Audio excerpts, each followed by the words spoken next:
Hi అండి.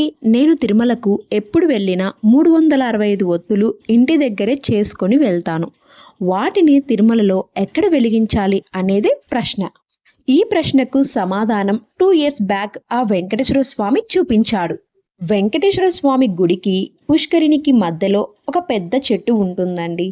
ఆ చెట్టు కింద శివయ్య లింగాకారంలో మనకు దర్శనమిస్తాడు. ఇక్కడ జనాలు పెద్దగా ఉండరు. భక్తుల కోలాహలం ఎక్కువగా ఉండదు.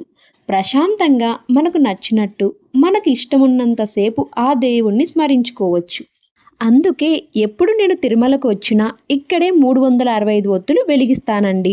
అంత ఇష్టం ఈ ప్రదేశం అంటే నాకు. తిరుమల కొండపై శివయ్య సేవ భలే ఉంది కదండి. ముడుపులేమో ఆ వెంకటేశ్వర స్వామికి, దీపారాధనేమో ఆ శివయ్యకు, అంతే కదండి.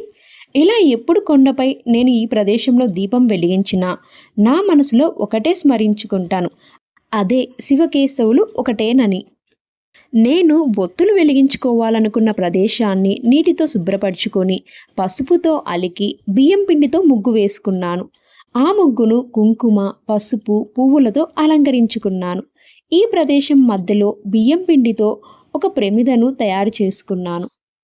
ఆ ప్రమిదకు గోవింద నామాలు బొట్లు ఉంచాను.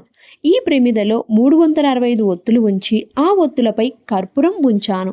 స్వామివారికి నైవేద్యంగా తెచ్చిన ఎండు ఖర్జూరాలను, బెల్లాన్ని ప్రసాదంగా ఉంచి స్వామివారికి ఇష్టమైన తులసి దళాలను సమర్పించాను.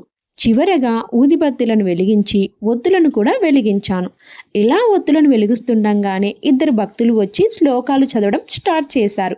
అక్కడ కసువు దొబ్బేవారు ఇంకొంతమంది భక్తులు వచ్చి హారతి తీసుకున్నారు. నా దగ్గర మిగిలి ఉన్న పూలను తీసుకొని నందీశ్వరునికి, శివునికి సమర్పించాను.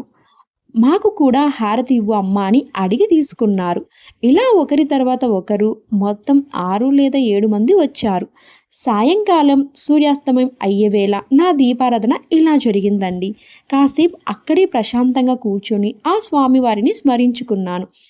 ఇక్కడ కొండపైన 365 ఒత్తులు వెలిగిస్తే ఆ 365 రోజులు నేను కొండపైన దీపారాధన చేసినట్టు నాకు తృప్తిగా ఉంటుంది.